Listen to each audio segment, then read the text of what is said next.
പരിശുദ്ധ ദൈവത്തിന് മഹത്വമുണ്ടാകട്ടെ. നിത്യത മുതൽ നിത്യത വരെ എന്നുള്ളായിരിക്കുന്ന ദൈവവചന പഠനത്തിൻ്റെ 52ാമത്തെ എപ്പിസോഡിലേക്ക് കടന്നു വരുവാൻ സർവശക്തനായ ദൈവം ഇടയാക്കിയതോർത്ത് ഞാൻ ദൈവത്തെ വാഴ്ത്തുന്നു. പ്രൈസലോ കഴിഞ്ഞ 2022 ജനുവരി ആരംഭിച്ചതായിരിക്കുന്ന ദൈവവചന പഠനം സർവശക്തനായ ദൈവം ഇത്രത്തോളം കൊണ്ടുവന്നതോർത്ത് ഞാൻ വീണ്ടും ദൈവത്തെ മഹത്വപ്പെടുത്തുന്നു. അനേക പ്രിയപ്പെട്ടവർ കാണുകയും പ്രൈസലോ കമൻറ്റുകളൊക്കെയും ഇടുവാൻ ദൈവം ഇടയാക്കി. അവരെല്ലാം ദൈവം അവിടുന്ന് അനുഗ്രഹിക്കട്ടെ എന്ന് ദൈവനാമത്തിൽ ഓർപ്പിക്കുന്നു. ഇന്നത്തെ നമ്മുടെ പഠന വിഷയം യാക്കോബും തൻ്റെ മക്കളായിരിക്കുന്ന ഗോത്രപിതാക്കന്മാരും എന്നുള്ളതാണ്. ഒന്നുകൂടി ഓർപ്പിക്കാം. യാക്കോബും തൻ്റെ മക്കളായിരിക്കുന്ന ഗോത്രപിതാക്കന്മാരും എന്നുള്ളതായിരിക്കുന്ന വിഷയമായിട്ടാണ് ഇന്ന് രാത്രികാലം ഈ 52ാമത്തെ ഭാഗത്തിൽ കടന്നു വരുന്നത്. പ്രിയപ്പെട്ട വിശ്വാസികളുടെ പിതാവ് എന്ന അറിയപ്പെടുന്നതായിരിക്കുന്ന അബ്രഹാമിൻ്റെ മകനായിരിക്കുന്ന ഇസഹാക്കിൻ്റെ മകനായിരിക്കുന്ന യാക്കോബിൻ്റെ പുത്രന്മാരാണ് ഗോത്രപിതാക്കന്മാർ എന്ന് നമുക്ക് ദൈവവചനത്തിലൂടെ കാണുവാനിടയാകുന്നു. പ്രിയപ്പെട്ടവരെ, നമ്മളിൽ പലരും അറിയാവുന്നത് യാക്കോബിൻ്റെ 12 മക്കൾ തന്നെയാണ്. എന്നാൽ അപ്പനൊന്നും പ്രിയപ്പെട്ടവരെ അമ്മമാർ പലരും ആണ് എന്ന് ദൈവത്തിന്റെ വചനത്തിലൂടെ ഒരു വേദ പഠിതാവിന് മനസ്സിലാക്കുവാൻ കഴിയും. അതുകൊണ്ട് ആ ഭാഗത്തേക്ക് കടന്നു വരുവാൻ കർത്താവിൽ ശരണപ്പെടുന്നു. പ്രാർത്ഥനയോടെ നമുക്ക് കർത്താവിന്റെ സന്നിധിയിൽ ആയിരിക്കാം എന്ന് ദൈവനാമത്തിൽ അർപ്പിക്കുന്നു. പ്രാരംഭത്തിൽ ദൈവവചന പഠനത്തുള്ള ബന്ധത്തിൽ ഉൽപ്പത്തി പുസ്തകം 30-ാം അധ്യായം 23-24 തിരുവചനങ്ങൾ ഞാനിവിടെ വായിക്കുന്നു. അവൾ ഗർഭം ധരിച്ച ഒരു മകനെ പ്രസവിച്ചു. ദൈവം എൻ്റെ അപമാനം നീക്കിക്കളഞ്ഞിരിക്കുന്നു എന്ന് പറഞ്ഞു. ദൈവം എനിക്ക് മറ്റൊരു മകനെ കൂടെ തരുമാറാകട്ടെ എന്ന് പറഞ്ഞ് അവന് യോസഫ് എന്ന് പേരിട്ടു. ഇത് പ്രിയപ്പെട്ടവരെ, നമുക്ക് ഈ തിരുവചനം നമ്മെ പഠിപ്പിക്കുന്നത് പ്രിയപ്പെട്ടവരെ റാഹേലിന്റെ വാക്കുകളാണ്. റാഹേൽ പറയുന്ന വാക്കുകളാണ് ഇവിടെ കാണുവാൻ ഇടയാകുന്നത്. ആ ഭാഗത്തേക്ക് അവസാന നിമിഷങ്ങളിൽ കടന്നു വരുവാൻ സർവശക്തനായ ദൈവം നമ്മെ ഇടയാക്കട്ടെ എന്ന് ദൈവനാമത്തിൽ ഓർപ്പിക്കുന്നു. 29-ാം അധ്യായം ഉൽപ്പത്തി പുസ്തകം 29-ാം അധ്യായത്തിന്റെ 30-ാമത്തെ വാക്യങ്ങൾ വായിക്കുമ്പോൾ അവൻ റാഹേലിനെയും പ്രാപിച്ചു. റാഹേലിന് ലേയേക്കാൾ അധികം സ്നേഹിച്ചു. പ്രിയപ്പെട്ടവരെ, യാക്കോബ് റാഹേലിനെ പ്രാപിച്ചു. അപ്പോൾ തന്നെ റാഹേലിനെ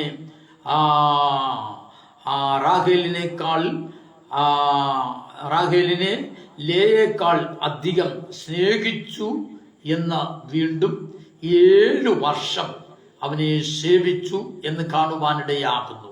അപ്പോൾ യാക്കോബ് പ്രിയപ്പെട്ടവരെ ഇവിടെ ലേയ തന്റെ ഭാര്യയായി കഴിഞ്ഞതിന്റെ ശേഷമായിട്ട് വീണ്ടും 7 വർഷം കൂടി എന്ത് ചെയ്യാണ് ഇവിടെ ബെഥുവേലിനെ സേവിപ്പാൻ ഇടയായി എന്ന ദൈവത്തിന്റെ വചനത്തിലൂടെ നമ്മൾ വായിപ്പാൻ ഇടയാകുന്നു. അപ്പോൾ ദൈവം അവൻ ലേയയെ വെറുക്കുന്നു എന്ന് യഹോവ കണ്ടപ്പോൾ അവൻ അവളുടെ ഗർഭത്തെ തുറന്നു. റാഹേലോ വന്ധ്യതയായിരുന്നു, അഥവാ മച്ചി ആയിരുന്നു എന്നാണ് വായിപ്പാനിടയാകുന്നത്.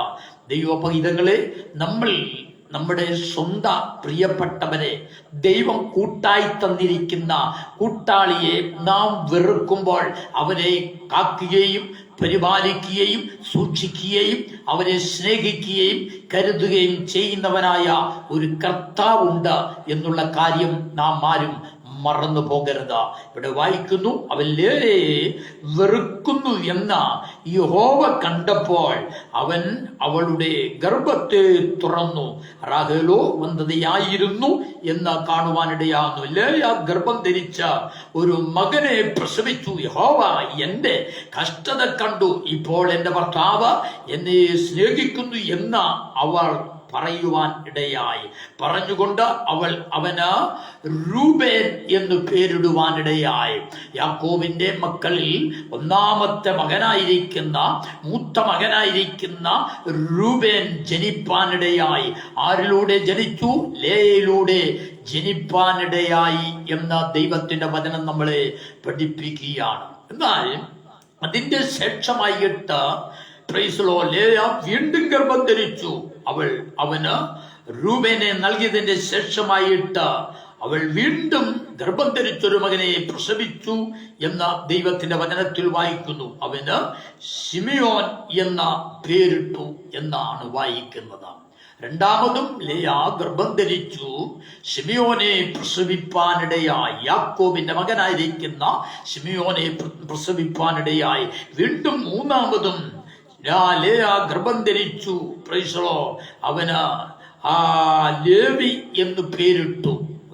മൂന്നാമതായിട്ട് പ്രസവിച്ചതായിരിക്കുന്ന മകന് ലേവി എന്ന പേരിടുവാനിടയായി. വീണ്ടും അവൾ ഗർഭം ധരിച്ചു. യഹൂദ ജനിപ്പാനിടയായി. അവന് യഹൂദ എന്ന പേരിടുവാൻ ഇടയായി എന്ന ദൈവത്തിന്റെ വചനത്തിൽ നമ്മൾ വായിക്കുകയാണ്. അങ്ങനെ ലേയായുടെ 4 തലമുറകളെ നമുക്കവിടെ കാണുവാനിടയാകുന്നു. എന്നാൽ ഗോതമ്പ് കൊയ്ത്തിന്റെ കാലത്ത് രൂബേൻ വയലിൽ പോയി ദൂതായിപ്പഴം കണ്ടെത്തി തന്റെ അമ്മയായിരിക്കുന്ന ലേയയുടെ അടുക്കൽ കൊണ്ടുവന്നു. റാഹേൽ ലേയയോട്, നിന്റെ മകന്റെ ദൂതായിപ്പഴം കുറച്ച എനിക്ക് തരണമെന്ന് പറഞ്ഞു എന്ന് വായിക്കുന്നു.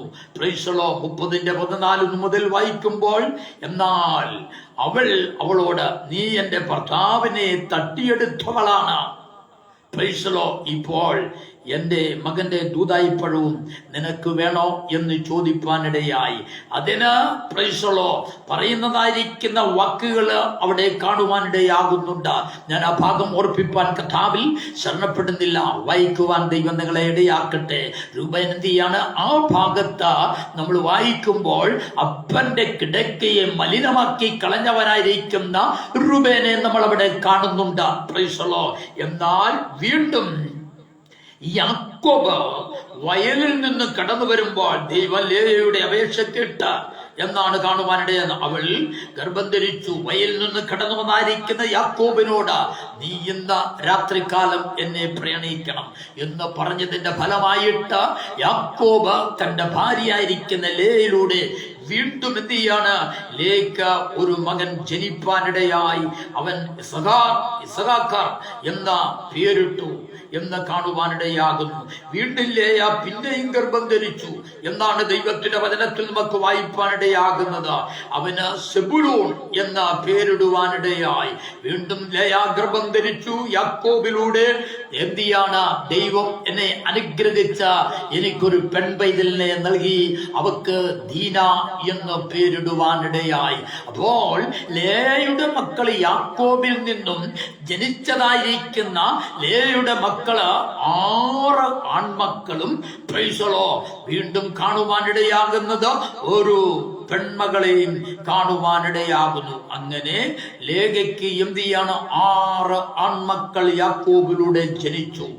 6 ഗോത്രപിതാക്കന്മാർ രൂബേൻ മുതൽ ദൈവസനിൽ സെബുലൂൻ വരെയുള്ളതായിരിക്കുന്നതായ ഗോത്രപിതാക്കന്മാർ ലേയയുടെ മക്കളാണ്. അവർ യാക്കോബിൽ നിന്ന് ജനിച്ച മക്കളാണ് എന്ന് കാണുവാനിടയാകുന്നു. 7 തലമുറകൾക്ക് ലേയ ജന്മം കൊടുത്തുവെങ്കിലും അതിൽ 6 പേർ ആരായിരുന്നു?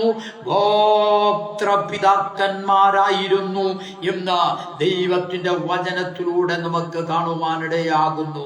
രണ്ടാമതായിട്ട് റാഹേൽ പറയുകയാണ്. റാഹേലിന്റെ വാക്കുകൾ ശ്രദ്ധിച്ചാട്ടെ. അപ്പോൾ യാക്കോബ് റാഹേലിനോട് അത്യന്തം കോപിച്ചുകൊണ്ട് നിനക്ക് ഗർഭഫലം തരാതിരിക്കുന്ന ദൈവത്തിന്റെ സ്ഥാനത്താണോ ഞാനെന്ന് ചോദിച്ചു. ഇവിടെ യാക്കോബ് റാഖേലിനോട് ചോദിക്കുകയാണ്, എനിക്ക് മക്കളെ തരുവാൻ കഴിയത്തില്ല. കാരണം ദൈവത്തിന്റെ വചനം നമ്മളെ പഠിപ്പിക്കുന്നത് മക്കൾ യഹോവ തരുന്ന ദാനമാണ്. വീണ്ടും ദൈവത്തിന്റെ വചനം നമ്മളെ പഠിപ്പിക്കുന്നത് മനുഷ്യൻ എന്ന് പറഞ്ഞാൽ ദൈവത്തിന്റെ തിരുഹൃദയത്തിൽ മറഞ്ഞിരിക്കുന്ന പ്രത്യേക വ്യക്തിയാണ് മനുഷ്യൻ. നീ നിന്റെ അമ്മയുടെ ഉദരത്തിൽ ഉരുവാകുന്നതിനു മുമ്പ് തന്നെ നീ എന്നിൽ പിണ്ണാകാരമായിരുന്നുവെന്നാണ് ദൈവം പറഞ്ഞിരിക്കുന്നത്. അപ്പോൾ ഒരു ഭർത്താവിന്, ഒരു ഭാര്യയ്ക്ക് ഒരിക്കലും ഒരു മകനെ, ഒരു മകളെ കൊടുക്കുവാൻ കഴിയത്തില്ല. Price the Lord. ദൈവത്തിന്റെ തിരുഹൃദയത്തിൽ മറഞ്ഞിരിക്കുന്ന പ്രത്യേക വ്യക്തിയായിരിക്കുന്ന മനുഷ്യൻ എവിടെ ജനിക്കണം, ആർക്ക് ജനിക്കണം, ഏത് രാജ്യത്ത് ജനിക്കണം, ഏത് മാതാവിന് ജനിക്കണം, ഏത് പിതാവിന് ജനിക്കണമെന്ന് തീരുമാനിക്കുന്നത് ദൈവമാണ്. അതുകൊണ്ടാണ് യാക്കോബിന്റെ വാക്കുകൾ ഇവിടെ പ്രകാരം കാണുവാനിടയാകുന്നത്. നീ എന്നെ ദൈവത്തിന്റെ സ്ഥാനത്താണോ നീ എന്നെ കാണുന്നത്? എനിക്ക് പ്രൈസ് ദി ലോർഡ്, നിനക്ക് മക്കളെ തരുവാൻ കഴിയത്തില്ല എന്നുള്ളതായിരിക്കുന്ന വാക്കുകളാണ് നമുക്കവിടെ കാണുവാനിടയാകുന്നത്. അതിന് റാഹേൽ തന്റെ ദാസിയായിരിക്കുന്ന ബിൽഹായെ ആർക്ക് കൊടുത്തു? യാക്കോബിന് കൊടുക്കുവാനിടയായി എന്ന് വായിക്കുന്നു. അപ്പോൾ റാഹേൽ, ദൈവം എനിക്ക് ന്യായം നടത്തി എന്റെ അപേക്ഷ കേട്ടു, എനിക്കൊരു മകനെ തന്നിരിക്കുന്നു എന്ന് പറഞ്ഞ അവന് ദാൻ എന്ന പേരിടുവാനിടയായി. Praise the lord. റാഹേലിന് പുത്രസമ്പത്തുൽപാദന ശേഷികൾ ഉണ്ട് എങ്കിൽ തന്നെയും യഹോവയായ ദൈവം അവിടെ ആ ഉദരമടച്ചതിന്റെ ഫലമായിട്ട്, അവിടെ ഗർഭം അടച്ചതിന്റെ ഫലമായിട്ട് അവിടെ ദാസിയായിരിക്കുന്ന ബിൽഹായെ സർവശക്തനായ ദൈവത്തിന്റെ സന്നിധിയിൽ യാക്കോബിന് നൽകുവാനിടയായി. അവിടെ എന്തിയാണ്? അവക്ക് ഒരു തലമുറയെ ദൈവം നൽകി. അവന് ദാൻ എന്ന് പേരിട്ടു, റാഹേൽ എന്ന് വായിപ്പാനിടയാകുന്നു. വീണ്ടും ഞാൻ എൻ്റെ സഹോദരിയോട് ഒരു വലിയ മത്സരം നടത്തി വിജയിച്ചിരിക്കുന്നു എന്ന് പറഞ്ഞ റാഹേൽ അവന് നഫ്താലി എന്ന് പേരിടുവാനിടയായി. കാരണം എന്താ? റാഹേലും ലേയയും തമ്മിൽ വളരെ മത്സരമാണ്. കാരണം എന്ന് ചോദിച്ചാൽ റാഹേലിന് തലമുറയില്ല, ലേയയ്ക്ക് 7 തലമുറയുണ്ട്. Praise the lord. താങ്ങുവാൻ കഴിയത്തില്ല. അതിന്റെ ഫലമായിട്ട് എന്ത് ചെയ്യാണ്? വലിയ മത്സരത്തിൽ, വലിയ പോരാട്ടത്തിൽ, വലിയ യുദ്ധത്തിലാണ് റാഹേലും ലേയും എന്ന് കാണുവാനിടയാകുന്നു.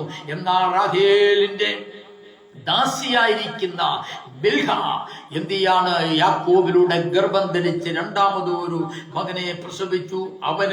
റാഹേൽ അവന് നഫ്താലി എന്ന പേരിടുവാൻ ഇടയായി എന്ന് ദൈവത്തിന്റെ വചനത്തിൽ വായിക്കുന്നു. എന്നാൽ അങ്ങനെ ഇരിക്കുമ്പോൾ തനിക്ക് ഇനിയും പ്രസവിക്കുവാൻ കഴിയയില്ല എന്ന് മനസ്സിലാക്കിയ ലേയ തന്റെ ദാസിയായിരിക്കുന്ന സിൽഫയെ എന്തിയാണ്? യാക്കോബിന് ഭാര്യയായി നൽകുവാനിടയായി. അവിടെ വായിക്കുന്ന ഇങ്ങനെയാണ്, ലേയുടെ ദാസി സിൽഫ യാക്കോബിന് ഒരു മകനെ പ്രസവിച്ചു. അപ്പോൾ ലേയ എന്റെ ഭാഗ്യം വന്നിരിക്കുന്നു എന്ന് പറഞ്ഞ അവന് ഗാദ എന്ന പേരിടുവാനിടയായി. വീണ്ടും ലേയുടെ ദാസിയായിരിക്കുന്ന സിൽഫ യാക്കോബിന് രണ്ടാമതൊരു മകനെ പ്രസവിച്ചു. അപ്പോൾ ലേയ, ഞാൻ ഭാഗ്യവതിയാണ്, സ്ത്രീകൾ എന്നെ എന്തിയാണ് ഭാഗ്യവതി എന്ന് വിളിക്കും എന്ന് പറഞ്ഞ അവന് ആശേർ എന്ന പേരിടുവാനിടയായി. അപ്പോൾ പ്രൈസ് ദി ലോർഡ്, ഇവിടെ ദൈവസന്നിധിയിൽ കാണുവാനിടയാകുന്നത് ഈ ലേക്കും അതുപോലെ തന്നെ അവിടെ ദാസിയായിരിക്കുന്ന റാഹേലിന്റെ ദാസിയായിരിക്കുന്ന ബിൽഹയ്ക്കും അതുപോലെ തന്നെ ലേയുടെ ദാസിയായിരിക്കുന്ന സിൽഫയ്ക്കും പ്രൈസ് ദി ലോർഡ് എന്തിയാണ്? യാക്കോബിലൂടെ തലമുറ ഉണ്ടാകുവാനിടയായി, ഗോത്രപിതാക്കന്മാർ ഉണ്ടാകുവാനിടയായി. എന്നാൽ അതിന്റെ 23-ാമത്തെ വാക്യമാണ് നമ്മൾ വായിപ്പാനിടയായത്. 22, 23 വാക്യങ്ങൾ വായിക്കുമ്പോൾ ദൈവം റാഹേലിനെ ഓർത്തു. ഇന്ന് രാത്രികാലം എന്നെ കേൾക്കുന്നതായിരിക്കുന്ന പ്രിയപ്പെട്ടവരെ, നിന്നെ ആരും കണ്ടില്ല എന്ന് നീ വിചാരിക്കണ്ട. നിന്നെ കാണുന്നവനായിരിക്കുന്ന ഒരു കർത്താവുണ്ട് എന്നുള്ള കാര്യം നാം മറന്നു പോകരുത്. നിങ്ങളുടെ വിവാഹം കഴിഞ്ഞ ദീർഘവർഷങ്ങളായിരുന്നുവെങ്കിൽ തന്നെയും അല്ലെങ്കിൽ ഒരു തലമുറയെ കാണുവാൻ കഴിയാതെ, ഒരു കുഞ്ഞിക്കാല് കാണുവാൻ കഴിയാതെ ഭാരപ്പെട്ട പ്രയാസപ്പെട്ട നിങ്ങളായിരിക്കുന്നുവെങ്കിൽ സർവശക്തനായ ദൈവമതിയാണ്. ദൈവത്തിന്റെ സമയത്ത് ദൈവം നിങ്ങളെ ഓർക്കുകയും നിങ്ങളെ ദൈവം ഓർത്ത് നിങ്ങൾക്ക് തലമുറകൾ നൽകുവാനും ശക്തനായിരിക്കുന്ന ദൈവമാണെന്നുള്ള കാര്യം ദൈവ പൈതലേ നീ മറക്കണ്ട. ഇവിടെ എന്തിയാണ് വായിക്കുകയാണ്? ദൈവം ആരെ ഓർത്തു? റാഹേലിനെ ഓർത്തു. അവൾ ആരാണ്? വന്ധ്യതയാണ്, അവൾ മച്ചിയാണ്, അല്ലെങ്കിൽ പുത്ര ഉത്പാദന ശക്തി അവൾക്കില്ലാത്തവളാണ്. യഹോവയായ ദൈവയുടെ ഉദരത്തെ, അവളുടെ ഗർഭത്തെ അടയ്ക്കുവാനിടയായി ദൈവം അവളുടെ അപേക്ഷ കേട്ട് അവളുടെ ഗർഭത്തെ തുറന്നു എന്ന് വായിക്കുന്നു. അവിടെ നമുക്ക് വായിപ്പാനിടയാകുന്നത് അവൾ ഗർഭം ധരിച്ച ഒരു മകനെ പ്രസവിച്ചു. ദൈവം എന്റെ അപമാനം നീക്കിയിരിക്കുന്നു എന്ന് പറഞ്ഞ ദൈവം എനിക്ക് മറ്റൊരു മകനെയും കൂടി തന്നിരിക്കുന്നു, തരുമാറാകട്ടെ എന്ന് പറഞ്ഞ അവന് യോസഫ് എന്ന പേരിടുവാനിടയായി. പ്രൈസലോ ദൈവജനമേ, ദൈവത്തിന്റെ വാദപീഠങ്ങളിൽ ഹല്ലേലൂയ. ഇവിടെ യാക്കോബിന്റെ ആദ്യത്തെ ഭാര്യയായിരിക്കുന്ന ലേയിൽ നിന്നും 6 പുത്രന്മാരെയും ഒരു പുത്രിയെയും കാണുവാനിടയാകുന്നു. രണ്ടാമത് നമുക്ക് കാണുവാനിടയാകുന്നത് റാഹേലിന്റെ ദാസിയായിരിക്കുന്ന ബിൽഹയിൽ നിന്നും യാക്കോബിന് ജനിച്ചതായിരിക്കുന്നതായ 2 പുത്രന്മാരെ നമുക്ക് കാണുവാനിടയാകുന്നു.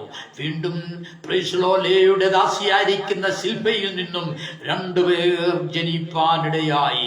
എന്നാൽ റാഹേലിൽ നിന്നും ഒരു വ്യക്തിയാണ് അബ്രഹാമിന്റെ രണ്ടാമത്തെ ഭാര്യയായിരിക്കുന്ന, താൻ ആദ്യം സ്നേഹിച്ചതായിരിക്കുന്ന റാഹേലിൽ നിന്നും എന്തിയാണ്? ഒറ്റയൊരു മകനാണ് ഗോത്രപിതാവായിട്ട് ജനിപ്പാനിടയായത്. അവൻ എന്തിയാണ്? യോസഫാണെന്ന് കാണുവാനിടയാകുന്നു. അങ്ങനെ ലേയുടെ മക്കള് 6 പേരും, ബിൽഹയുടെ മക്കള് 2 പേരും, സിൽഫയുടെ മക്കൾ 2 പേരും അങ്ങനെ കാണുവാനിടയാകുന്നു. അപ്പോൾ അതിന്റെ ശേഷമായിട്ട് ദൈവസന്നിധിയിൽ ജനിക്കുന്നതായിരിക്കുന്ന കുട്ടിയെ ഇതാ മിസ്രൈമിൽ നിന്ന് യോസഫിന്റെ മകനായിരിക്കുന്ന ഒരുവൻ ജനിപ്പാനിടയായി എന്ന് ദൈവത്തിന്റെ വചനത്തിൽ കാണുവാനിടയാകുന്നു. അപ്പോൾ ഗോത്രപിതാക്കന്മാർ, പിതാവ് ഒരുവനത്രേ, യാക്കോബത്രേ. എന്നാൽ ഗോത്രപിതാക്കന്മാരുടെ അമ്മമാരെ കുറിച്ച് പഠിക്കുമ്പോൾ നമുക്ക് 4 പേരെ കാണുവാനിടയാകുന്നു. 1 ലേയ, 2 ബിൽഹ, 3 സിൽഫ, 4 റാഹേൽ എന്നുള്ളതായിരിക്കുന്ന 4 സ്ത്രീകളുടെ മക്കളാണ് ഈ യാക്കോബിന്റെ മക്കളായിരിക്കുന്ന ഗോത്രപിതാക്കന്മാർ എന്ന് കാണുവാനിടയാകുന്നത്. ഇന്ന് രാത്രികാലം ഈ 52-ാമത്തെ എപ്പിസോഡിലേക്ക് എന്നെ കണ്ടുകൊണ്ടിരിക്കുന്ന, എന്നെ കേട്ടുകൊണ്ടിരിക്കുന്ന പ്രിയപ്പെട്ടതായിരിക്കുന്ന ദൈവജനമേ, നാം അറിഞ്ഞിരിക്കണം, യാക്കോബ് തന്റെ ഭാര്യയായിരിക്കുന്നതായിരിക്കുന്ന റാഹേലിൽ നിന്നോ ലേയയിൽ നിന്നോ മാത്രം ജനിച്ച മക്കളല്ല. തന്റെ ദാസിമാരായിരിക്കുന്ന സിൽഫയിൽ നിന്നോ, തന്റെ ദാസിമാരായിരിക്കുന്നതായ സിൽഫയിൽ നിന്നും അതുപോലെ തന്നെ ബിൽഹയിൽ നിന്നും ജനിച്ചതായിരിക്കുന്ന മക്കളും കൂടിയാണ് ഗോത്രപിതാക്കന്മാർ എന്ന് കാണുവാനിടയാകുന്നു. ഞാൻ ഈ സന്ദേശം ഇവിടെ കൊണ്ട് അവസാനിപ്പിക്കാൻ കർത്താവിൽ ശരണപ്പെടുന്നു. നാളെ രാത്രികാലം അടുത്ത വിഷയമായിട്ട് കടന്നു വരുവാൻ സർവശക്തനായ ദൈവം നമ്മെ ഇടയാക്കട്ടെ എന്ന് ദൈവനാമത്തിൽ ഓർപ്പിച്ചുകൊണ്ട് എന്റെ വാക്കിൽ നിന്ന് വിരമിക്കുന്നു. കണ്ണുകൾ അടയ്ക്കാം, പ്രാർത്ഥിക്കാം. പരിശുദ്ധ ദൈവമേ, ഞങ്ങളുടെ സ്വർഗ്ഗപിതാവേ, കർത്താവിന്റെ പൊന്നുകരങ്ങളിലേക്ക് പൂർണ്ണമായി ദൈവമേ ഈ സന്ദേശത്തെ ഏൽപ്പിച്ച് പ്രാർത്ഥിക്കുന്നു. നിന്റെ മക്കളുടെ ജീവിതത്തിൽ വളരെ വിടുതലായി വലിയ അനുഗ്രഹമായി കർത്താവെ ഉപദേശത്തിൽ ഉറയ്ക്കുവാൻ ദൈവം നിന്റെ മക്കളെ ഇടയാക്കണമേ എന്ന് പ്രാർത്ഥിക്കുന്നു. ഈ സന്ദേശം കേൾക്കുകയും കാണുകയും ചെയ്തായിരിക്കുന്ന നിന്റെ മക്കളെ പിതാവിന്റെയും പുത്രന്റെയും പരിശുദ്ധാത്മാവിന്റെയും നാമത്തിൽ പ്രാർത്ഥിച്ച അവിടെ അനുഗ്രഹിച്ച് ആശീർവദിക്കുകയാണ്. അനുഗ്രഹപൂർണ്ണമായി തീരുവാൻ സ്വർഗമിടയാക്കണം. പ്രാർത്ഥന കേട്ടുകൊണ്ട് സ്തോത്രം യേശു ക്രിസ്തുവിന്റെ നാമത്തിൽ തന്നെ. ആമേൻ, ആമേൻ, ആമേൻ. God bless you. ദൈവം നിങ്ങളെ അവിടെ അനുഗ്രഹിക്കുമാറാകട്ടെ.